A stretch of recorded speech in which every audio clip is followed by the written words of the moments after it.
سلام بچه‌ها، به ولاگ هفتگی با من خوش اومدین. بچه‌ها امروز اومدم بازار شهرداری رشت، میخوام بگردم شمارم با خودم ببرم بازارگردی، یکم حس و حال بازار رشت رو بهتون نشون بدم، ببینین که اینجا چقدر پرشور و پر انرژیه. واقعا حس و حال خیلی خوبی میده. با من همراه باشین. اینجا سبز میدونه، همونجوری که میبینین یه بازارچه محلی زدن، خانوما هنرهای دستیشون و لباسای محلی رو آوردن. ببینید چقدر قشنگم واقعا.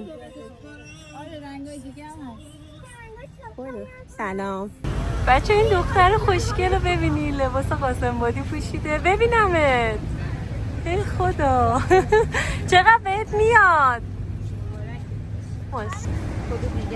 این لباس ها بهش میگن لباس قاسم‌آبادی، درسته؟ خیلی قشنگن. میشه ببینمت؟ وای ماشاءالله، مثل ماه شدی. خیلی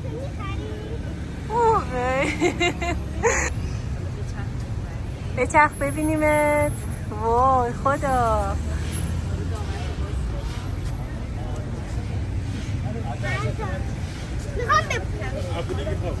غرفه های مختلفی هست، انواع محصولات شهرهای مختلف. اینجا انواع فکر کنم محصولات کرمان هستش. سلام، خسته نباشید. این بخش هم که انواع گردوها، مدل های مختلف. فکر کنم این خورشتی باشه، این مدل گردوی ریزه و مدل های مختلف گردو. اینجا هم خیابون علم‌الهدی رشته که سنگ فرش کردن. ماشین معمولا رد نمیشه، تک و توک، بیشتر برای پیاده روی و ایناست. و شلوغی رو ببینید، الان ساعت 12 ظهر، خیلی اینجا شلوغه. بذاریم اطراف رو بهتون نشون بدم. میخوام حالا ببرمتون بازار رشت، با هم همراه باشین. میبرمتون بازار روز و بازار بزرگ رشت، اونجا هم بهتون نشون بدم. بچه شهرداری هر ساعتی از روز بیان شلوغه.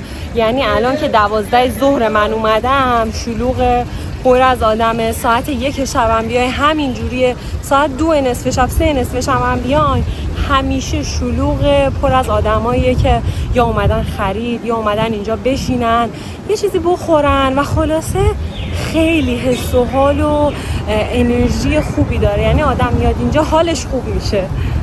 خب یه دونه هم از میدون اصلی شهرداری بهتون نشون بدم. این اداره پسته و مجسمه میرزا کوچک خان. اینم از ساختمون قبلی شهرداری که ببینید الان در حال بازسازیه، دارن درستش میکنن. یه چند ماهی هستش که اینجوری دارن بازسازیش میکنن.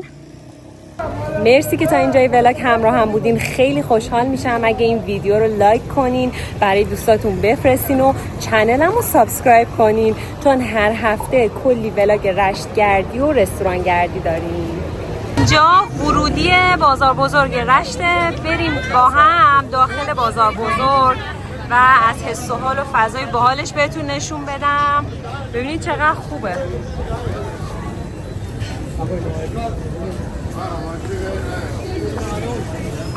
خاله بیار.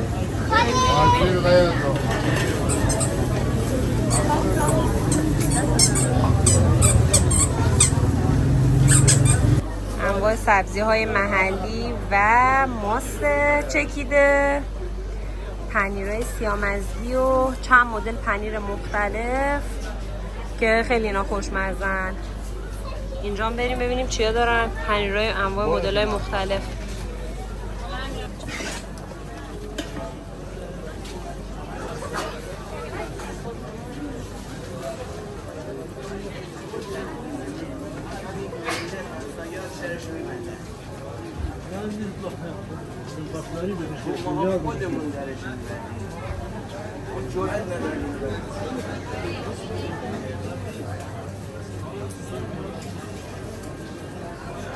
ماهی دودی، سوغات اصلی گیلان.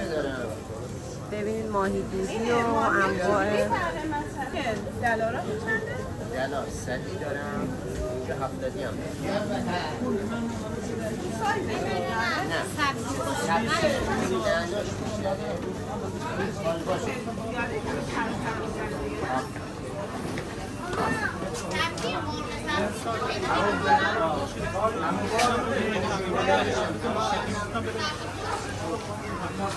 خسته نباشید. کیلویی چنده؟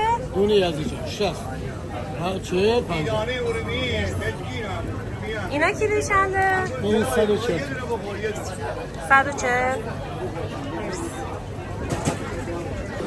اینجا هم رشته خشکار سنتی رشت رو درست میکنن. اینا به صورت نیمه آماده است که توی روغن سرخ میشه، بعد اینجا آماده میشه، دارن درست میکنن.